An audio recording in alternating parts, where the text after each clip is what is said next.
रे तो उदार चाराव विठ्ठला रे तू उदार चाराव विठ्ठला तू जीव जगाचा या विठ्ठला तू जीव जगाचा या विठ्ठला रे तू उदाराची राशी विठ्ठला रे तू उदाराची राशी विठ्ठला तुझ पासी सकळ सिद्धी विठ्ठला तुझ पासी सकळ सिद्धी विठ्ठला रे तुझे नाम बहु गोड विठ्ठला रे तुझे नाम बहुगुण विठ्ठला तू कोड पुरवीसी विठ्ठला तू कोड पुरवीसी विठ्ठला रे तुझे श्रीमुख चांगले विठ्ठला रे तुझे श्रीमुख चांगले विठ्ठला लागले ध्यानमणी विठ्ठला लागले जानमणी विठ्ठला रे वाचे बोला बहुरस विठ्ठला रे वाचे बोला बहुरस विठ्ठला रे सोस घेतला दिवे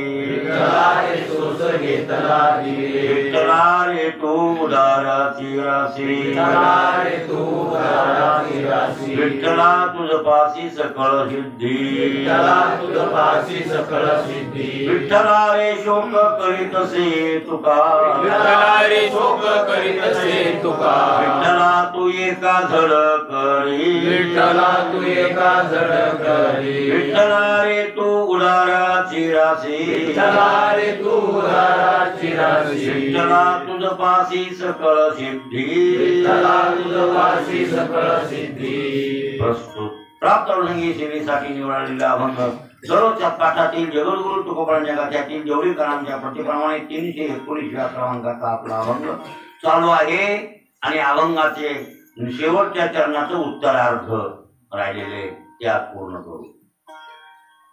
विठ्ठलाने शोक करीत असे तुका. तुकाराम महाराजांना विठ्ठलाचा शोक झालेला आहे आणि विठ्ठला तू एका झड करी, तू लवकर ये असं म्हणाय.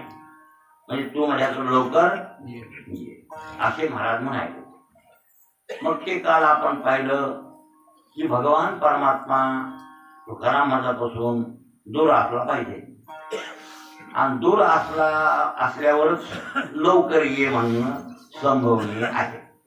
जवळच असलेली वस्तू ये म्हणायची काही गरज नाही. एखादा माणूस विष्णू जवळच आहे, विष्णू इथंच असल्यामुळं तर इकडे ये असं म्हणायचं इथंच आहे ते.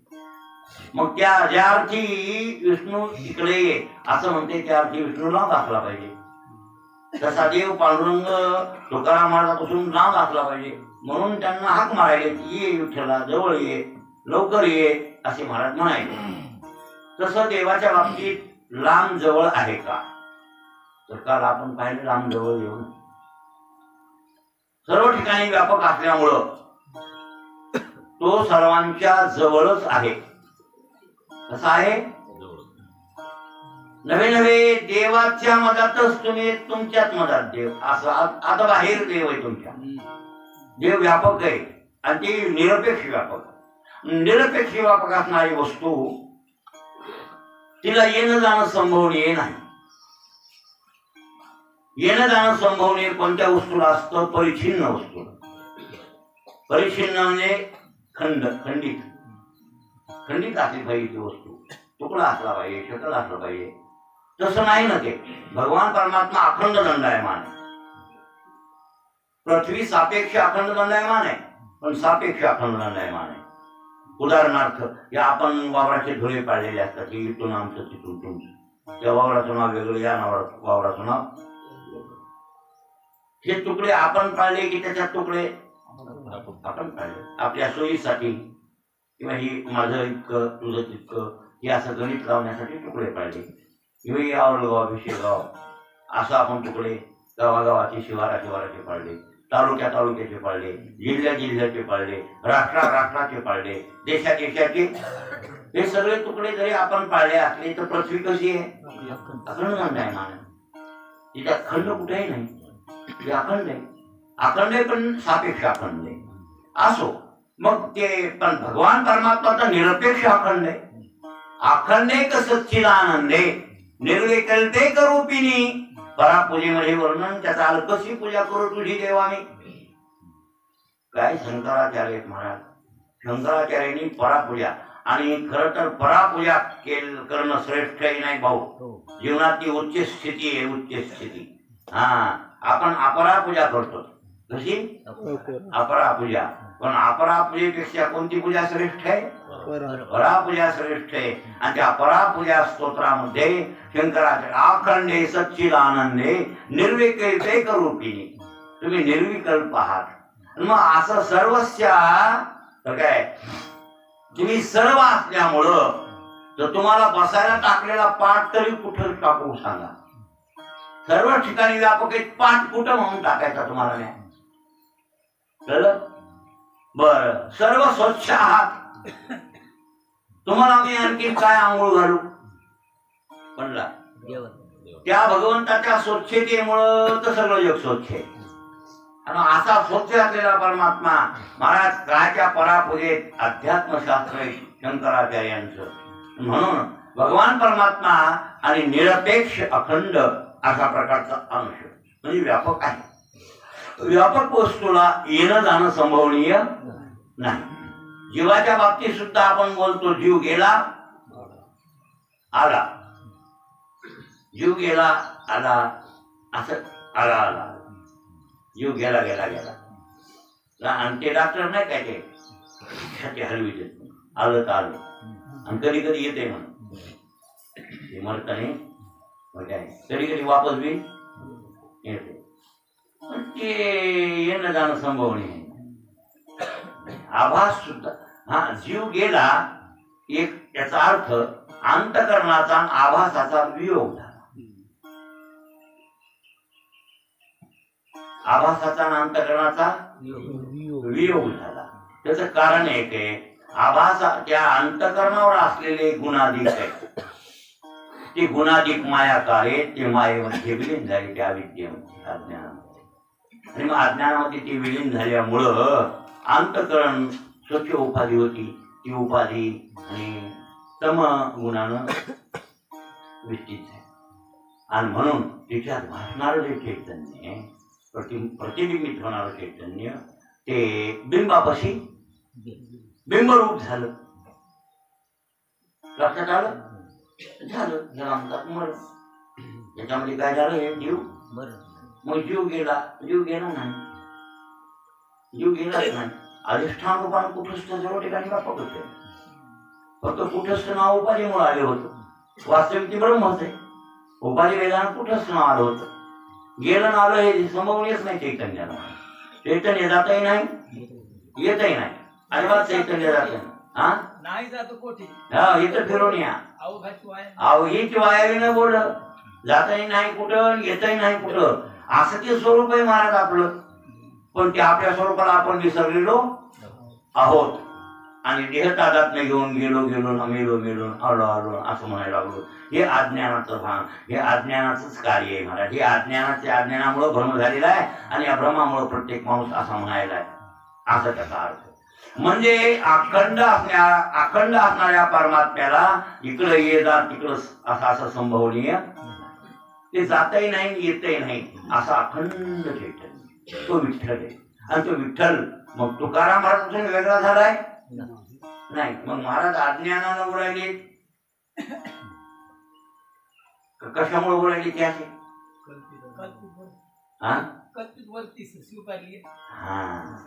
बर, आपण साधक जसे बोलायलेत म्हणल्यावर अज्ञान शिल्लक आहे असं मानू. साधक जसे बोलायले असं म्हणल्यावर हे योग्य आहे. ही साधकाची भूमिका नटवायली. तिथं तुकाराम महाराज कोणाची भूमिका नटवायले? साधकाची नटवायली. त्यास आपण मान्य करू. तुकाराम महाराज साधक की सिद्ध आहे. बर, या जन्मात साधक म्हणावे तर नामदेव महाराजाच्या जन्मात ते सिद्ध होतीच की नाही? तुकाराम महाराज म्हणजे नामयाचा झाला. वारकरी समाजाने मान्य केले की नामदेवाचा पुनरावतार म्हणजे जगद्गुरु तुकाराम महाराज. नामदेवाचा पूर्वावतार, नांगराचा पूर्वावतार म्हणजे प्रल्हाद. नाही, प्रल्हाद पहिला प्रल्हाद. प्रल्हादाचा झाला कोण? अंगद. अंगद त्रेतायुगात. द्वापार युगात कोण झाला? उद्धव. आणि कलियुगात कोण झाले? ते उद्धव नामदेव.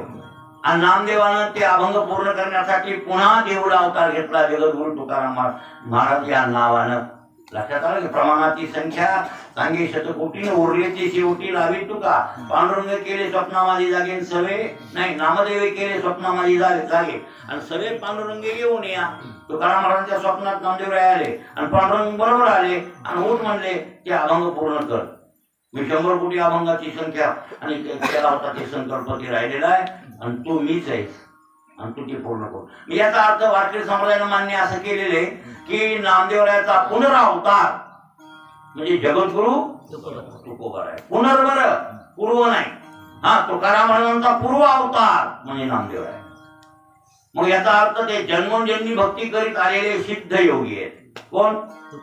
तुकोबार आहे. मग इथं विठ्ठला तू एका धड करी असे जे म्हणतात त्यांच्याकडे अज्ञान शिल्लक आहे असं म्हणावं का आपण? बरं अज्ञान शिल्लक मानलं तर मग साधक अवस्था. अज्ञान शिल्लक नाही म्हणजे सिद्ध अवस्था. मग कसं काय मानावी आता? साधक अवस्थेचं पार्ट नट व्हायचे असं तुम्हाला म्हणायचं असेल तर मग तेव्हा ठीक आहे. ते साधक अवस्थेचं पार्ट मग साधक मग सिद्ध घेत जन्मोजन्मीचे. त्यातला अर्थ असा आहे अखंड असलेला परमात्मा तो सामान्य रूपानं प्रत्येकाच्या हृदयात आहे. तर त्यांच्याही हृदयात आणि हे ज्ञान त्यांना चांगलं आहे. हे चांगलं ज्ञान आहे की मी ब्रह्मरूप आहे. मी ब्रह्महून वेगळा नाही. तरी पण ही स्थिती तुकोबारायला मान्य नाही.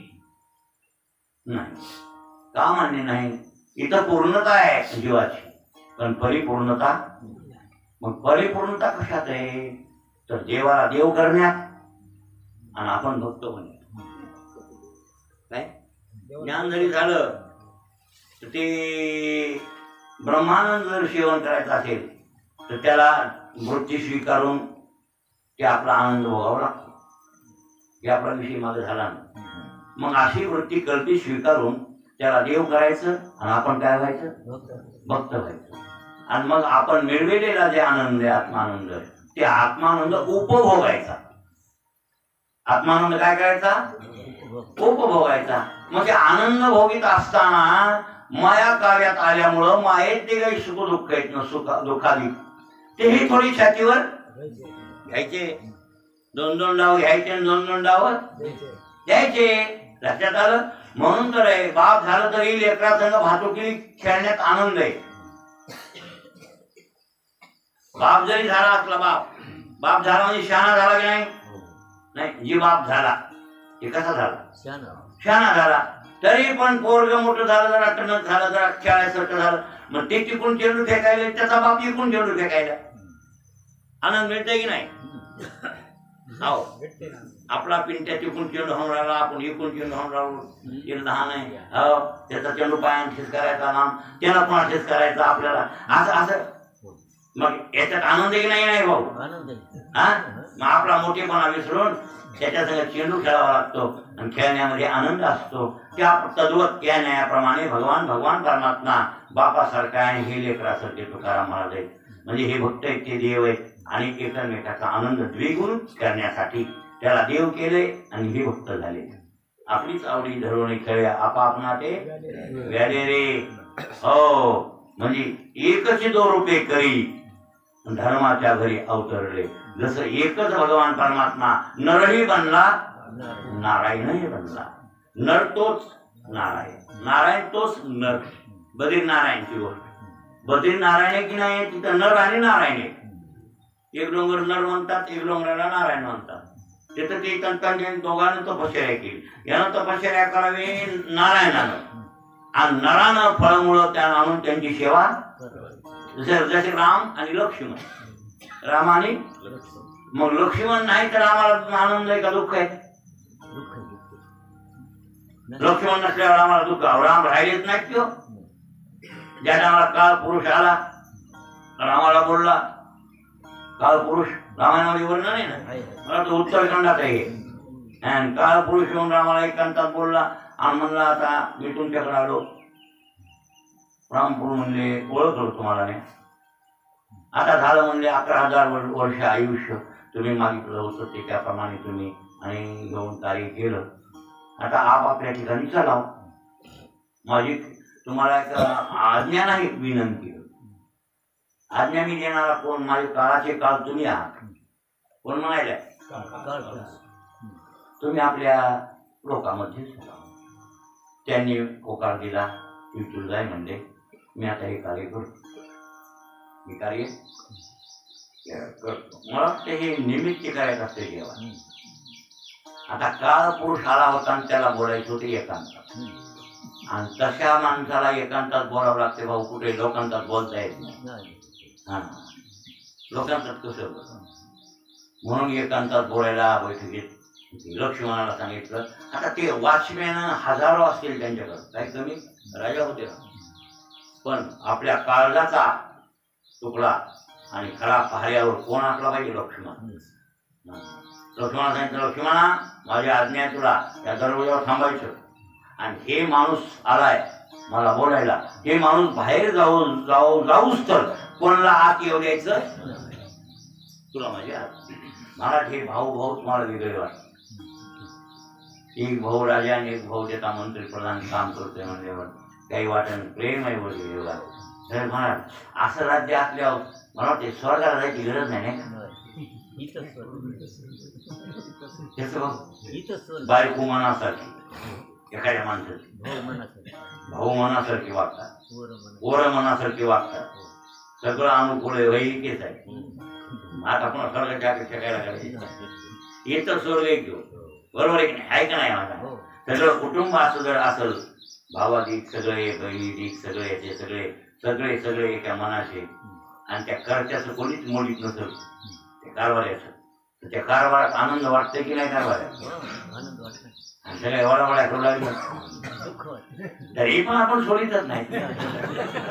जी आपली कमाल आहे, कमाल आहे की नाही? एकर बोलती बायको एकर ओढती, पोरग एकर वाढायला तरी स्वर्ग मानतो.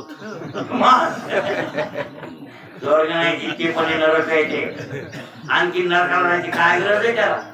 हे आता घरात हवा मिळते आणि संसार करायला आहे, तर आणखी कुठे वेगळ्या नरकाला जाऊन दुःख बघायची काय? इथं जिथे पण दुःख. बरोबर नाही? नाही हो, काय बऱ्या म्हणतो. हे रामाचं राज्य होतं. भरत लक्ष्मण शत्रुघ्न काय म्हणायचे भाऊ, काय भाऊ. एक म्हणते भाऊ तू राज्य कर, बापानं सांगितलं की तू राज्य करायचं. दुसरा भाऊ म्हणते तुमची राजधानी म्हणजे माझी आई सारखी आहे, आणि मी जर त्या गादीवर बसलो तर मात्र गव्हाणाचं पातक लागेल. कोण म्हणते ते?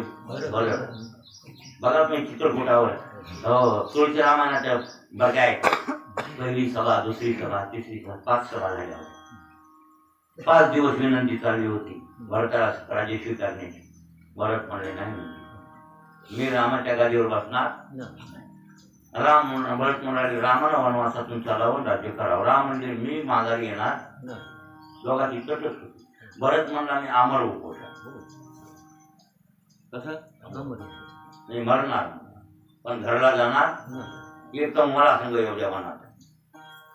त्यानं उपोषणच धरलं. राम म्हणजे मेलाच तरी हरकत नाही, पण मी येणार.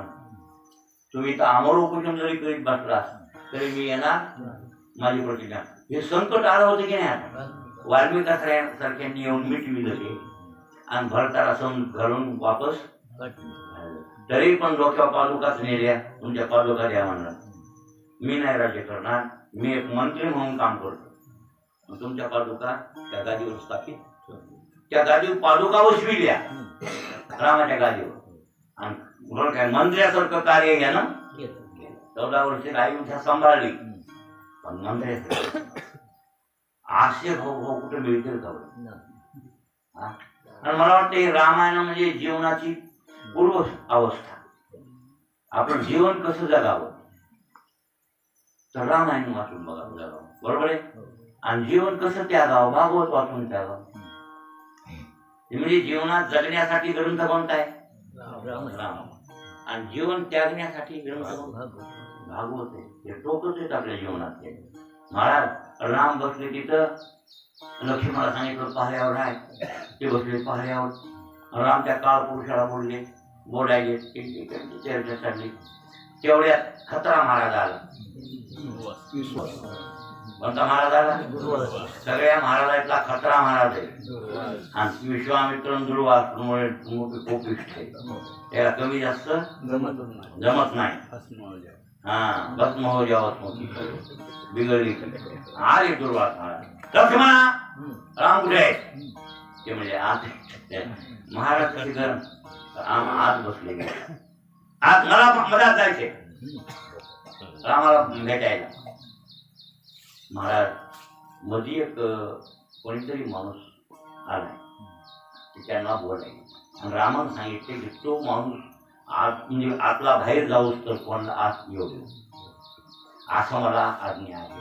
म्हणून मला तुम्हाला मधात जाऊ देता येत नाही.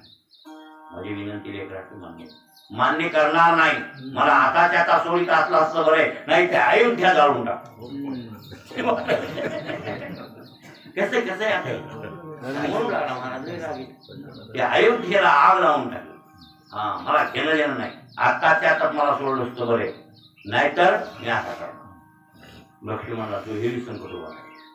आता ही आज्ञा आणि इकडं अयोध्या जाळतोय आणि जाळतोय बिघडलं होती माता काय. पुन्हा राम म्हणते तसल्या महाराजाला येऊ द्या पाहिजे.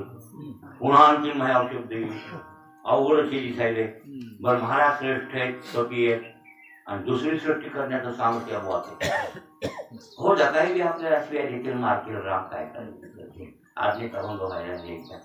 पण जाऊ द्या ह्या महाराजा पण जा म्हणले महाराज जा, रागा भरू नका, जा बोलायला. पण रामाला बोलायचा हे महाराज सोडले. मग त्याचं बोलणं होतं चालतं, त्याला ऐकून केली तेही निघून गेला. आणि मग दुर्वास महाराजाला बोलले या महाराज बसा बसा. आणि लोकांनी एकत्र आकारीत जाऊ नये. लोक गेले नाही तर आपलं लोक आहे तर तुला दोन ठिकरं आणले. मग ते आलेल्या कोणाने ओळखलं हे तर काहीतरी खटकळ आपण आल्याबद्दल आणि आपण आल्याबद्दल खटकळ म्हणून बायकोला दोन थोडे मारले. मग ते पाहुणा कसा रुष्ट होईल की नाही. पाहुणे जाऊ द्यावर मग दोन जाणके काय बिगडा बिगडी झाल्या हो. हा आणि मग त्याचा राम हुशार रामाला केलं की नाही. लक्ष्मणला कातवायचा राग आलाय कोणाचा? यानं माझ्या आज्ञेचा भंग केला. हा मी म्हणलं होतं हे मधला जाऊस तर येऊ देऊ नको, तर याच्या आतच येणं सोडलं.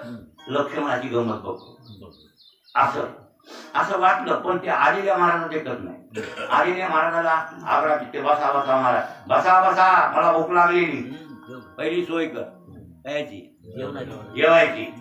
हा आत्ता महाराज तुम्हाला जेवाय करतो. हा लागली जेवायचे मला, लागली सोय लागली सोय. सगळ्यांना ऑर्डर दिली स्वयंपाक. 60 खंड्या लागत होतं खायला त्याला. किती? 60 नाही 60 खंडे अन्न खात होता ते महाराज. का कमी जेवत होता का काय ते पोट हो. आणि 60,000 शिष्य सगळं असायचे. तेवढा तांडा हिस्से यायचा आणि तेवढा महाराज. आणि त्याला जेव्हा ह्या सगळी सोय साहेब बरोबर महाराजाचं जेवण आणि महाराज आशीर्वाद देऊन निघून गेले. आणि मग मात्र रामाचा राग उखाला. लक्ष्मणला बोलली इकडे तुला म्हणलं होतो मधला माणूस बाहेर जाऊ दोस्तो दुसरा मधात येऊ. तू काय येऊ दिला? रामा ते मुलाला अयोध्या जाऊन नाही तर मला सोड, नाही तर बघ असं तुम्हाला माहिती दुर्वास महाराज कसे दुनिया असल. पण मी सांगितलं होतं कोणी आला तरी मला तेवढं यायचा नाही की मधला माणूस जाऊस तर असं म्हणलं होतं ना तुला मी. हो म्हणले होते रामा चुकलं, क्षमा करा. क्षमा नाही तोंड दाखवू नको मला. काय म्हणले? तोंड दाखवू नको. कुठेही काळा पांढरं कर, मला घेणं देणं नाही असं राम म्हणले.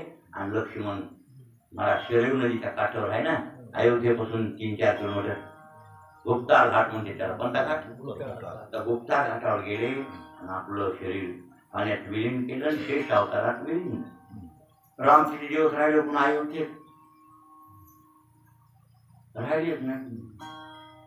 माझा लक्ष्मण गेला म्हणून झाला आणि लगेच रामानं तयारी केली कशाची? अवतार संपविण्याची. लक्ष्मण नाही तुम्हाला जगायचे कशाला? लक्ष्मण गेला स्वर्गाला, मीही जातो स्वर्गाला. लगेच निर्वाणी केली. कोणाचे पोळं कुठं स्थापित करायचे, काय करायचे भानगडी हे सगळं सांगितलं. आणि बाकीचे भाऊही म्हणले तुम्ही जात असताल तर आम्ही राहणार नाही.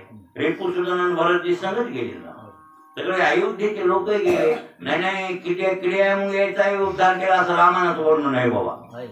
हा नुसते माणसंच नेले असं नाही. राम काय स्वय श्रीराम वैकुंठा गेला तर सरे अयोध्येचा लोक नेला, सगळे नेले जीव मात्र. याचा अर्थ लक्ष्मण भक्त आहे, राम देव. आणि दोघांचं काय आहे? ऐक्य. आणि दोघांचं ऐक्य आहे आणि एक नसेल तर एकाला कर्मत. तद्वत त्या न्यायानं तुकाराम महाराजांनी पांडुरंगाला पांडुरंग देव केले. आपण कोण झाले? भक्त झाले. आणि भक्त झालेत मग सगुण साकार रूपाला आलाय परमात्मा, यांच्यासाठी आला नावा रूपा. तुकाराम म्हणे झाला हा बर काय, किंवा निर्गुण होता तो परमात्मा, पण आम्ही सगुण साकार केला.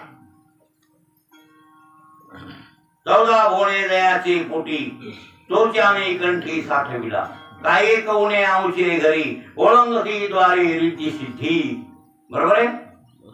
रूप नाही रेखा दयाशी आकार, आणि तो आम्ही साकार भक्ती केला. काय रूप नाही, रेखा रूपही नाही, रेखाही नाही, नावही नाही, काहीच नाही त्या देवाला. सामान्य चैतन्याला काय नाव आहे? व्यापक चैतन्य खरंय, आताही आहे, बाहेरून आहे, तरी पण त्याला नाव रूप आहे का?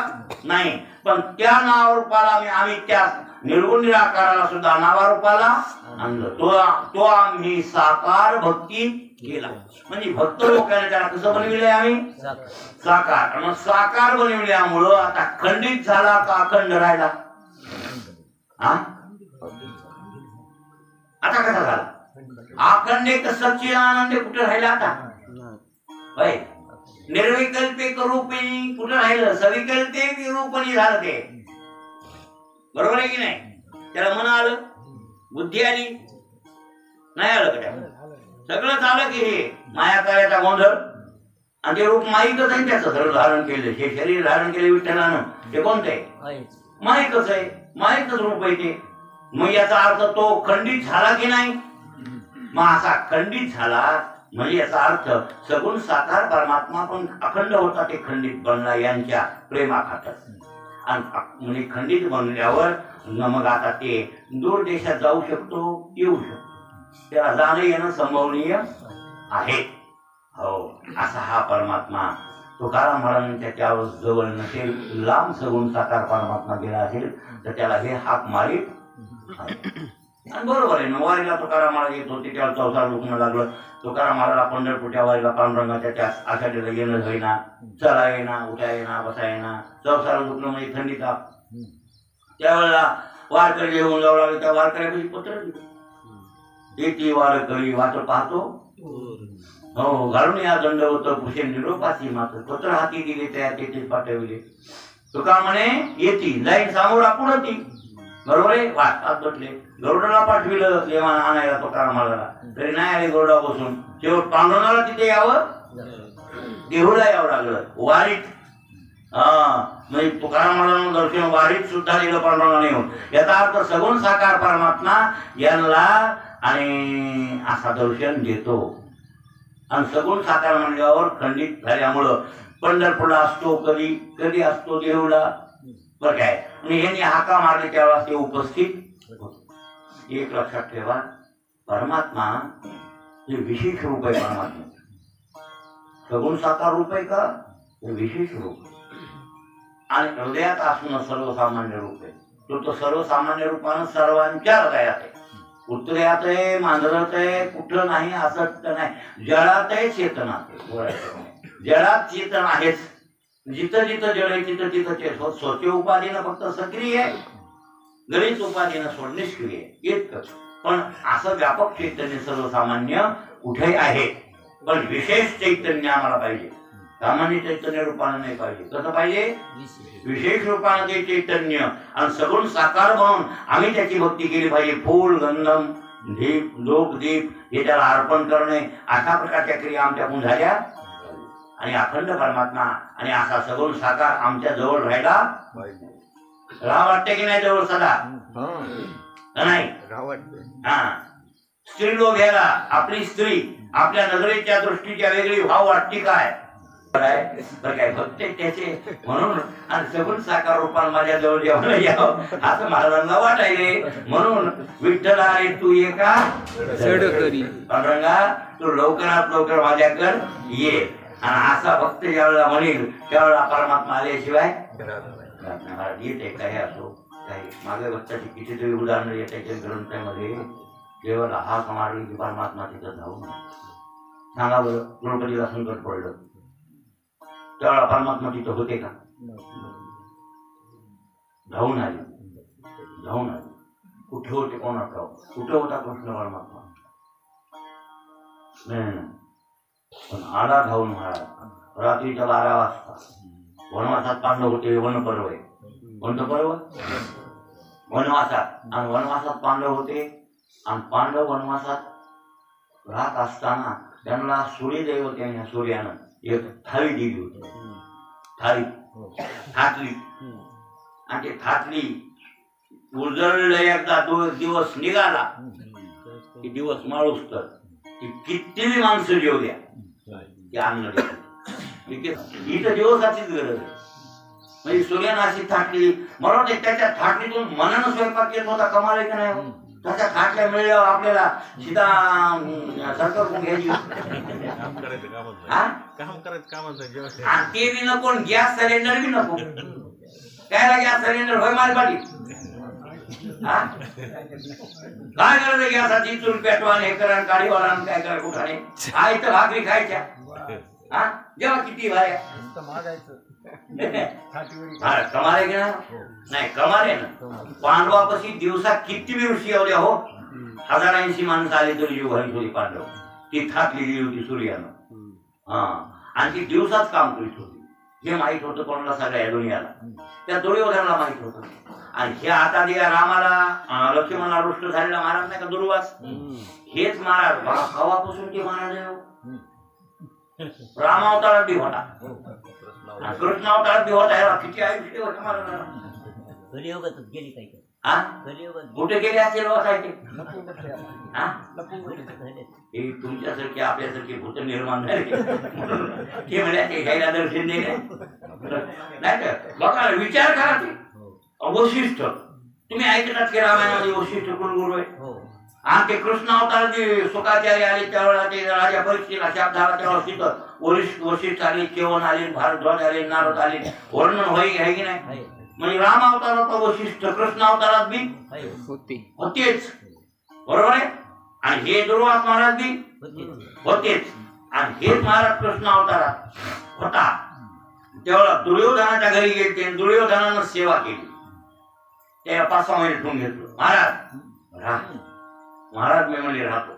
आणि महाराजांना लागेल तेवढी व्यवस्था केली. असला कडक महाराज रे असला तर दुर्योधन आहे. त्याला मागे पुढे बघतच नव्हता. काय लागायचे लागू दे. रुपया लागायचा तिथं 2 रुपये, लाख लागायचे तिथं 2 लाख. पण महाराजांची व्यवस्थेत कमी पडायचं. अशी महाराजांची व्यवस्था केली आणि महाराज खुश केला. कोणता? दुर्वास. हा मग खरं तर दुर्योधनानं काही मागितलं असतं दुसरं तरी महाराज यासारखा होता. त्या मूर्खाला द्वेष केला काय? दुसऱ्याचं वाटलं हो इतकंच मागणार. काय मागणार? दुसऱ्याचं वाटलं देव प्रसन्न करायचा. देव प्रसन्न करायचा आणि शेजाऱ्याचं घर जाळाव. काय तपश्चर्या केली भाऊ एखाद्यानं भरपूर द्वेषानं. आणि भरपूर तपश्चर्या करून काय मागितलं? घर जाळायचं. म्हणजे रावणासारखे हे तपश्चर्या करतेच नाही व्यक्ती. कशासाठी? काही बी आपली मागून घ्यायची सामुग्री आणि लोकांचा नाश करण्यासाठी. हे तप आगोरी आहे. तामस तप आहे. आणि तामसाची तप आहे पापाची शिदोरी. तामसाची तप आहे पापाची दुसरं काय त्यांच्याजवळ? म्हणजे दुर्वास महाराजाला तपश्चर्या म्हणजे दुर्वास महाराजांची सेवा करण्यामागे उद्देश काय? तर ते होता उद्देश आज उघडा पडला. दुर्वास महाराज खुश झाले. 1-2 महिने राहिले खुश झाले. आणि वळंबरोही बोल दुर्योधना माझी सेवा मन लावून केलीस. तुला काय मागायचंय ते माग. मी तुला द्यायला तयार आहे. ते म्हणले मला काही पाहिजे नाही महाराज. माझ्याकडे सगळं वैभव संध्याकाळी रात्रीच्या 12 वाजता जाऊन पांडवायला जेवायला मागा. काय मागा? जेवायला मागा. तुमच्या शिष्यासहित तुम्ही जाऊन मागा. दुर्वास महाराज म्हणजे तथास्तु. मी पांडवाला रात्रीच्या 12ला माझ्या शिष्यासहित जाईल आणि जेवण मागू. हो, नाही गेलं तर त्यांचा भस्म करून टाक. त्याला तेच पाहिजे होतं ना. म्हणजे दुर्योधन वर केलं, दुर्वास महाराजांना वर केलं. याच्या मनात ती भावना कोणती आहे?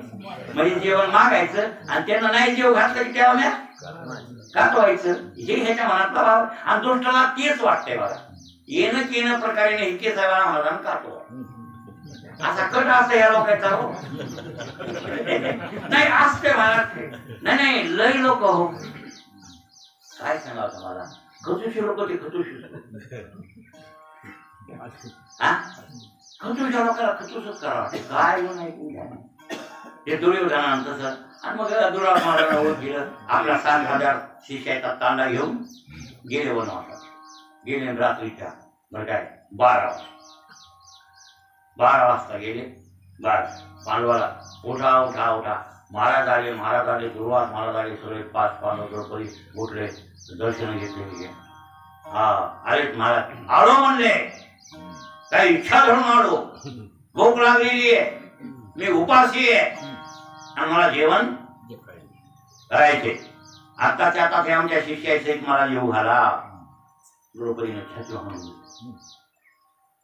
शहरात लागते 60 खंड्या आणि ह्याचा उतारा 60,000 कसा देऊ घाला.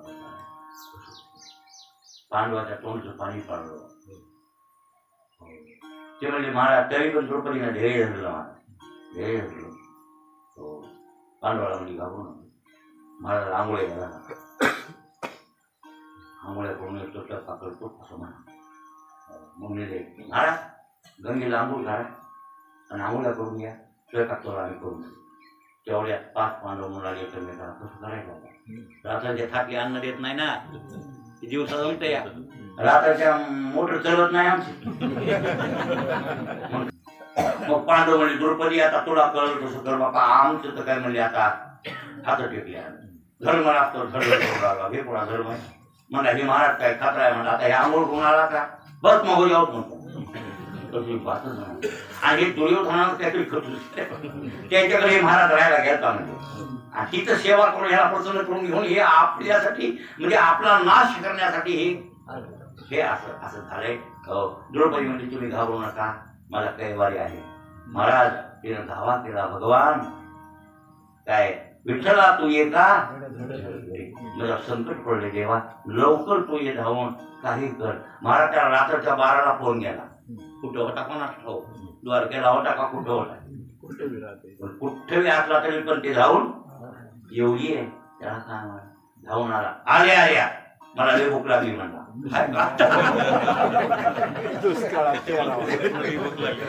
द्रौपदी म्हणली काय कमाल बाबा तुझी. आता ह्या उतरायला जेव घातल्यामुळे तुला बोलेल तुझ भूक लागली म्हणे काय कर. नाही ते काही होईल म्हणला. त्याला जेव घालायचे महाराजाला पुन्हा मी बघतो. त्या महाराजाच्या जेवणाची व्यवस्था पुन्हा मी बघतो. घोर करू नको पण तू तुरत मला बोलेल की बोली बापा काहीच नाही. नाही बघ काय असलं तर थोडं कोरगुट का लागतंय मला म्हणजे घ्यायची तेव्हा हे दाखवाया. द्रौपदी म्हणजे काहीच नाही देवा काहीच नाही. भांडे घासून पुढे मला तिथं बघितलं थाटलेलं एक पान चिटकलेलं होत. जेव्हा काहीच नाही कोरवड कुठका नाही मला काय सांगू दे. हे पान एवढंच पान आहे तेवढं काम म्हणलं.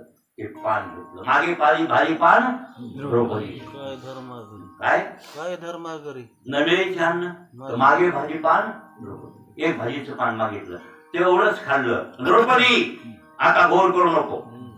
किती महाराज जेव्हा येऊ दे. ही थाटली काय त्याच्यावर मोठी थाटली आहे. बरोबर आहे. येऊ दे ते महाराज. हो येऊ दे महाराज म्हणायची गरज नाही. त्याच्या अगोदर गंगावर स्वयंपाक करून ठेवला. तिकडे दुसराच आचारी कोणी लावला कोणाला ठाऊक.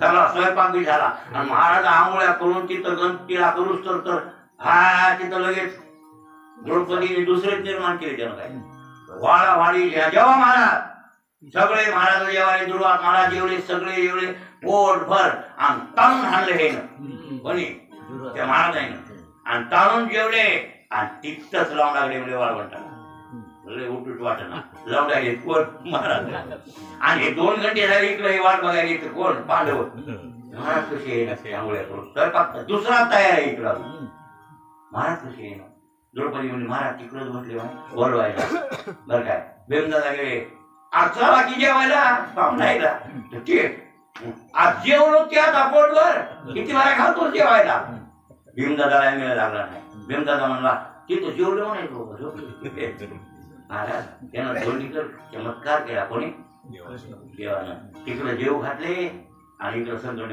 नाही दुर्वास महाराजाला पांडवांनी जेव घातलं हे सगळं करून टाकलं महाराज हा भगवान परमात्मा असा वेळोवेळी धावून येतो आणि याचा जे आनंद आहे भाऊ ते आनंद निर्गुण निराकार स्वरूपात नाहीच नाहीच म्हणून तुकाराम महाराजाला वसाड वाटलं ते स्वरूप देवाचं ते स्वरूप वसाड वाटलं ते वसाड नको म्हणले मला मला असा सगुण साकार बन आणि सगुण साकार बनण्यावर जे काही आनंद मिळते भक्तीतून ते आनंद सांगा आता दुर्वास महाराजाला हाक मारल्यावर भगवान आले आणि निमित्त्या भाजी पान खाल्लं आणि त्या सगळ्या लोकांना जीव घातलं पांडवांचं संकट निवारण केलं महाराज असा भगवान परमात्मा हाक मारल्यावर सगुण साकार होऊन वेळोवेळी धावून येतो एवढं सामर्थ्य कशाच आहे भक्तीचे आणि अशी भक्ती आपण केली पण त्या अवस्थेवर जाण्यासाठी आधी पूर्वभक्ती तर करावी लागेल त्या अवस्थेवर पुन्हा जाऊ आधी पूर्वभक्ती पुन्हा ज्ञानीय भक्ती आणि पुन्हा ज्ञान उत्तर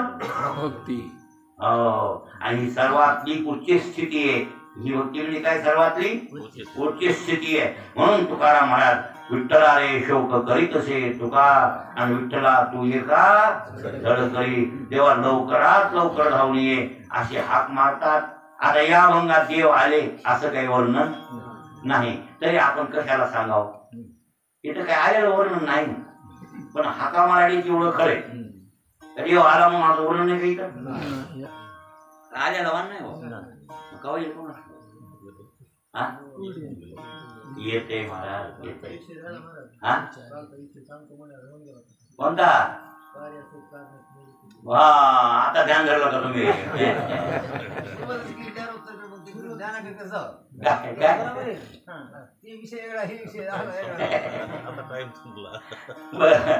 जाऊया एवढं सांगून टाकतो कार्याकून कारणाकडे गेलं लक्षात आलं आणि कार्याकूनच कारणाकडे वेदांत शास्त्रात जायचं सांगितलं ऐका ऐका पण कार्याकून कारणाकडे जाण्यात ही भानगड होते कोणती एका कार्याचे कारण अनेक असू शकतात माणूस मेला हे काय झालं कार्य माणूस कशानं मेला शोधात आलं मग त्याला कारण एकच असते त्याच्या मरणाला कारण एकच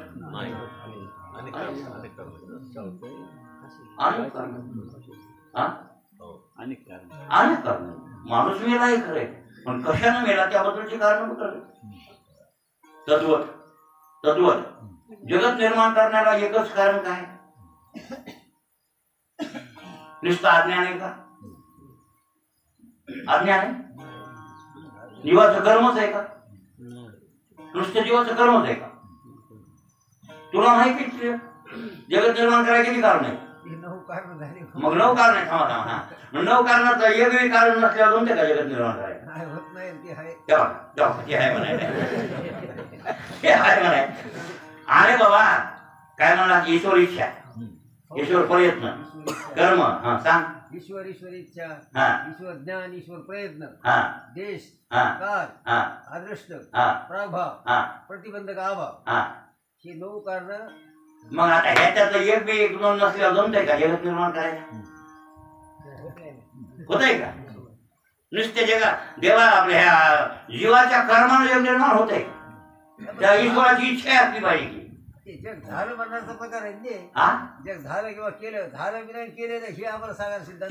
ते तर आजातवाद आहे किंवा आम्ही विवर्तवादात बोलायला तुम्ही कुठं करायले विवर्तवादात हे कुठं लावतात तुम्ही? कुठं हे परिणाम इकडे लावा ह्याच्याकडे. अरे हो बाबा ऐका ना पण जगत आली तर परिणाम वाद सांगावा पुन्हा विवर्तवाद मग सांगायला आमचा विवर्त जरी असला तर अनुभवायला आजात आहे आजातवादात हे ईश्वर आणि ईश्वर कारण काय माया ब्रह्म काहीच नाही ना काय नाही आहे का काही विवर्तवादात विवर्तवादाच्या भानगडीत घ्या आणि मग आजातवादात काय आहे का आजातवादात काहीच नाही. काहीच नाही बरं तू थांबा आजातवादात सर्वम खलुदम ब्रह्म म्हणणारी व्यक्ती सुद्धा शिल्लक नाही राहत.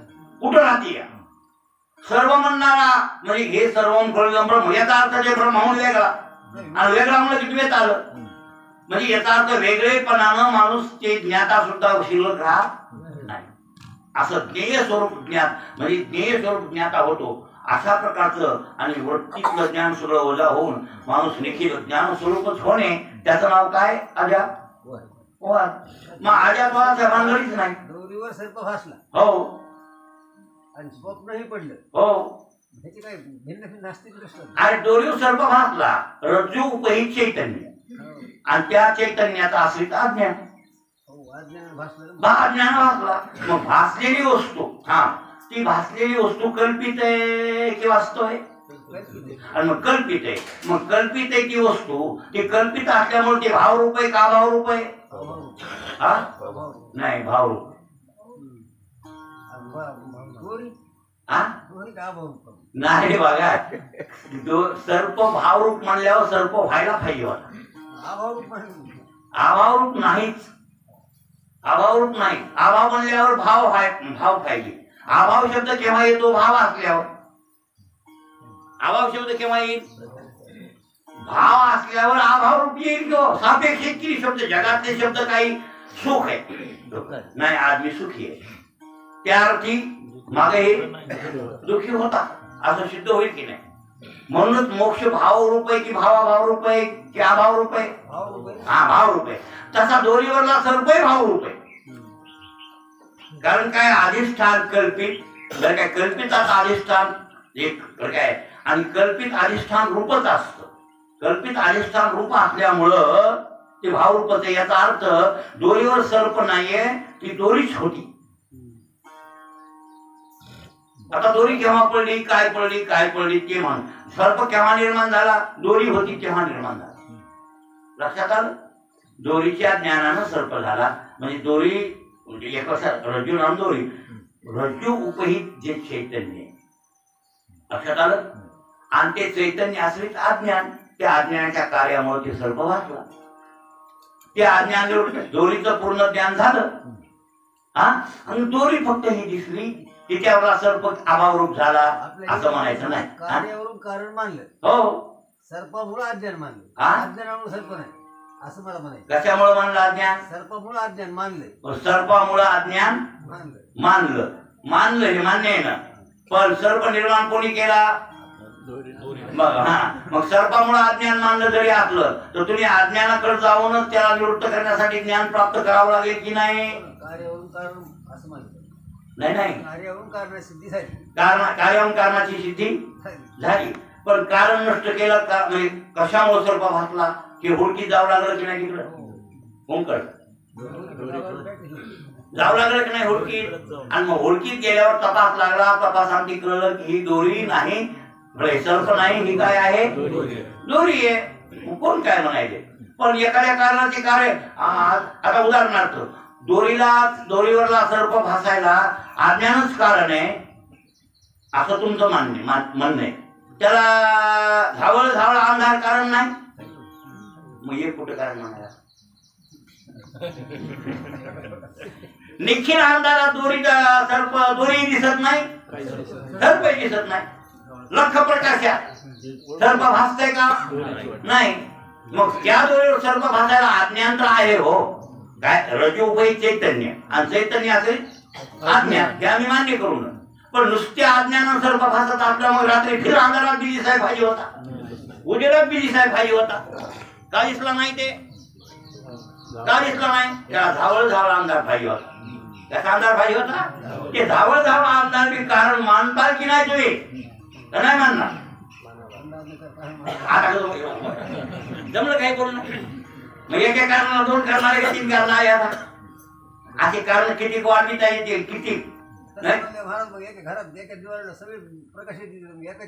ते बोलायचं नाही. इथं हे एवढ्या पुढचं खंडन बघ एवढ्या थांब लावू दे 5 मिनिटात आगाव झाली तर झाली 2-4 मिनिटं आगाव होती आणखी 2 मिनिटं आगाव. मला काय म्हणायची तू समजून घे. दोरीवर सर्प भासायचा होता अज्ञानामुळे भासायचा तू असं म्हणणं झालं बरोबर आहे ना. त्या दोरीच्या अज्ञानामुळे सर्प भासला मग त्या उजेडात बी भासाय पाहिजे होता ना. तेवढंच कारण जर असतं तर अज्ञानच कारण आहे सर्प भासायला. तुझं असं म्हणणं आहे ना एकच कारण आहे ना असंच म्हणायचे तुला. अरे हो बाबा मग इथं का वाटलं मला हे नाही हे का वाटलं मग आता हे सर्प वाटायला बरोबर. आणि हे अंधारात धावळ धावळ अंधारात पडल्या लख अंधार नाही बरं का. लख अंधारा दिसतच नाही डोळा देखण्याची आहे त्याशी सूर्य नव्हता सायके सिद्ध पदार्थ देखून नाही शब्द आहे अंधार भिन अंधारा डोळ्याला काही दिसत नाही. लख प्रकाशात काय आहे ते ओळखू येते. मग हे असा भासमान व्हायला कोणती वस्तू भासायला काय पाहिजे झावळ. मग झावळामध्ये हे जर बाहेर पडलं आणि तिथं दिसलं तुकडा हात बर अरे बापरे इथं सर्प आहे असं वाटत नाही का. मग याला अज्ञानच कारण आहे का ते अंधार बी कारण आहे आता नाही बाबा. एका कार्याला काय भासतो ना अरे भासताय अरे वा हो माणसाच्या मनात सर्पाची भीती असते म्हणून हार बी वाटतंय हार बी वाटत बर थांबा त्या दृष्टांतात नाही का निळ्याचा हार होता म्हणून हात घातला विखारा ज्ञानेश्वर महाराज काय म्हणले दुसरा हातू घातला विखारा म्हणजे तिथं माळा काय की थोडी घ्यायला गेलं काय आला हातात आणि चावलं. असं होत नाही का. याचा अर्थ एका कार्याला अनेक कारणे असू शकतात असे मान्य करावं लागतं. आता ते तुम्ही कडे म्हणाले मी मानते या